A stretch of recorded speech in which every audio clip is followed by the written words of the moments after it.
talk to Michael, and Julie will be selling and signing her books for us. So thank you, Julie. It's a very good book, by the way. Absolutely. Thank you. Hi, everybody. This is working. Testing. Testing. Thank you so much, Linda, for inviting me to speak about my book and for being my friend and being such a support system. And I also want to thank Anne, because I have learned more from Anne and her organization, Annie Appleseed Project, than every doctor I've ever been to. So, my name is Julie Pine, and I am the author of the book, My Healthcare is Killing Me.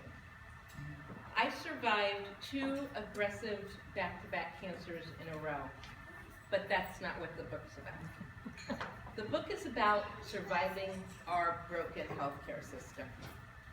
And anyone that has been needed the healthcare system for treatment knows what I'm talking about.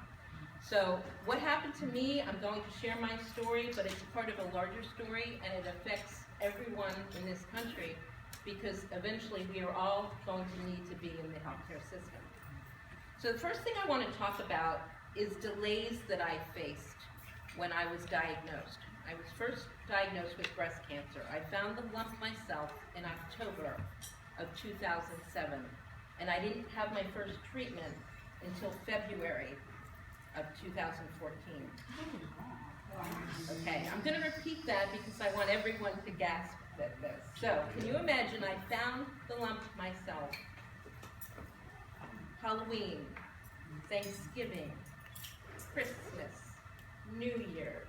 My very first treatment is Valentine's Day. I want to talk about what those delays were.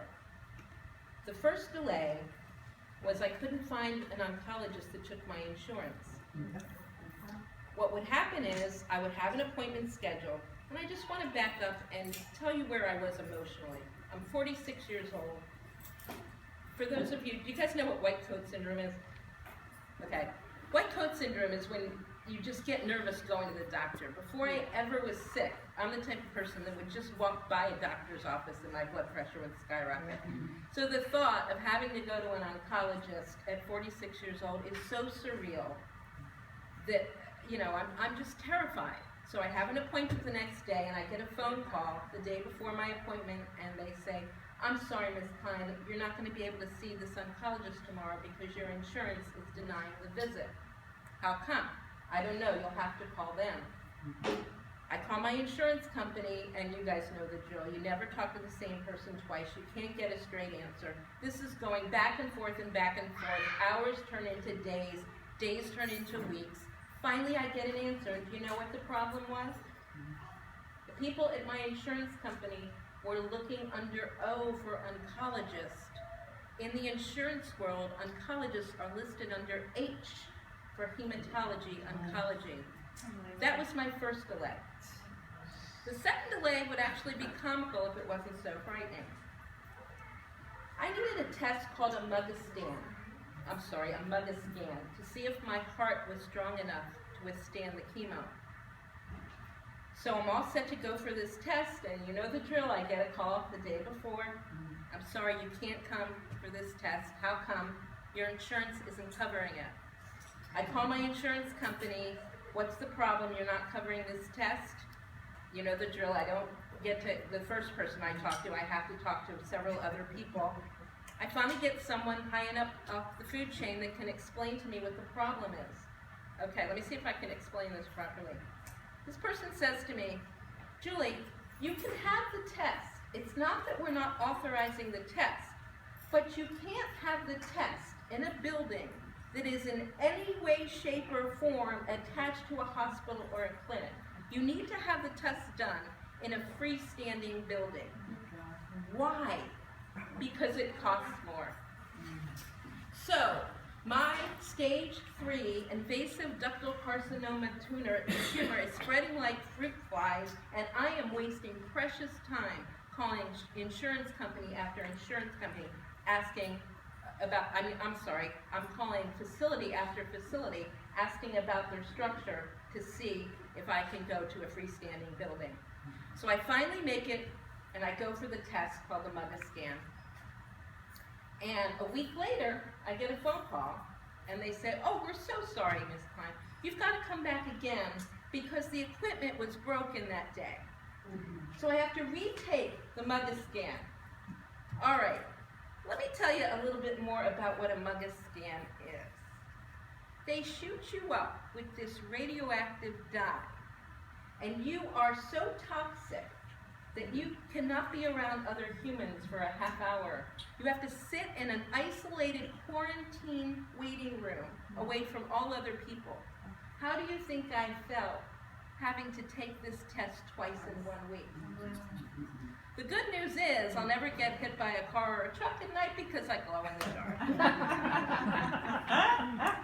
So you're getting the picture, the delays, the callousness, the incompetence, the lack of urgency. I seem to be the only one that cared about getting to my treatment and getting this taken care of. And you can imagine what this does to a person who has cancer. It's terrifying. So I get through the year of grueling treatment, and I go through, and I'm physically weak, but I'm not thinking I'm not going to bounce back. I'm like, I can get through that. I go through a routine GYN exam. My doctor examines me and says, I think you have a cyst on your ovary. So it's not unusual that when women have breast cancer, they also have their ovaries removed. So I said, you know what, just schedule it, it's not a big deal. I'll have my ovaries out. This is supposed to be a very, very simple procedure. It's supposed to be an outpatient procedure, no complications, right? So I go for the test. I don't even bring a toothbrush. I wake up, and I don't know this because I've been under, but the surgery was much more extensive than they ever thought. I'm admitted to a private room, and turns out I had an emergency appendectomy. A special doctor had to be called in to do the treatment, to do the surgery, and I still have one dangling ovary left. So God knows what happened in that operating room. A week later, I get a call from one of my doctors. Remember this, George? Sunday night, 10 o'clock, I get a call from my doctor. He says to me, Julie, this is the real deal. You have cancer of the appendix. It's called mucinous adenocarcinoma. Very, very rare cancer. Only 600 people in the whole country have had this cancer. There is no one locally that is qualified to treat this cancer. You must go out of your network of insurance, and you must go out of state to a specialist who does a procedure called a hot chemo wash. I apologize to anyone who's just eaten. I'll make this real quick.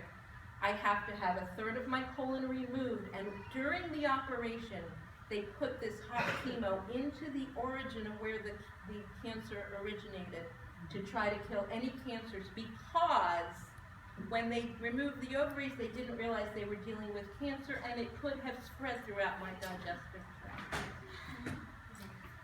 I hang up the phone, and I start to shake, and George comes over and he says, "Are you cold, honey?" I said, "No, I'm terrified."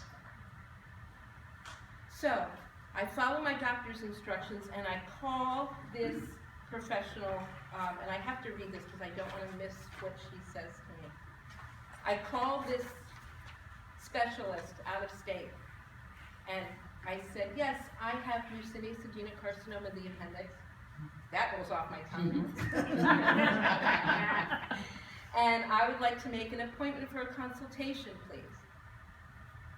He is far too busy to do consultations. When you are ready to save your life, bring $30,000 to our facility. Your insurance will not cover this procedure. It is considered experimental, the hot chemo wash. If you do not get this, you will die within 2 to 3 years. This kind of cancer always comes back. I hang up the phone, and I'm just at a loss. I know that my local team now just is over their head, and I just feel so abandoned by the medical profession. I don't know what to do. Simultaneously, my father actually ends up saving my life. My father is diagnosed with lymphoma, and I went to support him, and I met his oncologist, and loved his oncologist, and we said, "Can you take over the case?" And it just happens that he is on my plan. So I switched to this oncologist, and he says, you know what, I'm not taking anything for granted. I'm starting from the beginning with your case. I want your pathology. Bear with me, I know you've waited a long time to get to treatment, but I have to get this right. He goes through his own pathology and he says, okay, this is what we're going to do. You will not be able to withstand the hot chemo wash. It is far too aggressive for you. You've just come out of a year and a half of aggressive breast cancer treatment. This treatment will kill you. Here's what I think we need to do. I think you need to have the surgery to remove 1/3 of your colon, and then I can treat you with conventional chemo. He gave me the odds of the statistics with and without chemo, and I said, you know what, I've got to do this. And I trusted him. Trusting a doctor is so, so important. So that's what we did. So I get through, and I just have to preface, anyone that has been through cancer and chemo knows that the effects are cumulative, meaning that the more treatment you have, the weaker you get, the sicker you get. So by the end of this, I'm pretty much bedridden. I'm really, really in a bad way. And just when you think it can't get any worse, April 20th, 2010. Let me tell you first what's going on in the country at this point, which most of you probably already know because you're politically involved. Pretty much too sick to do anything but watch TV, so I'm watching the debate about healthcare, and the debate about whether healthcare is a privilege or a right, and there's congressmen with very expensive suits and very expensive shoes and top-notch quality healthcare debating whether healthcare, access to affordable healthcare, is a privilege or a right in this country. And I received the following letter in the mail. We regret to inform you, but your insurance company is no longer offering insurance in your area. We've attached a list of companies for you to call to see if you can get insurance for yourself. Have a nice day, hope you don't die. I proceed, sick as a dog. I can't get out of bed. My head is spinning. I get sick to my stomach. I am weak and sick and at the lowest point in my life. Yet I am forced to become my own advocate and call company after company trying to find affordable health care, and there was nothing for me. I have 2 pre-existing stage 3 aggressive cancer. Who was going to insure me? At that moment, I promised myself, if I make it out alive, I am going to be a relentless advocate for affordable quality health care for all of our citizens. We deserve better.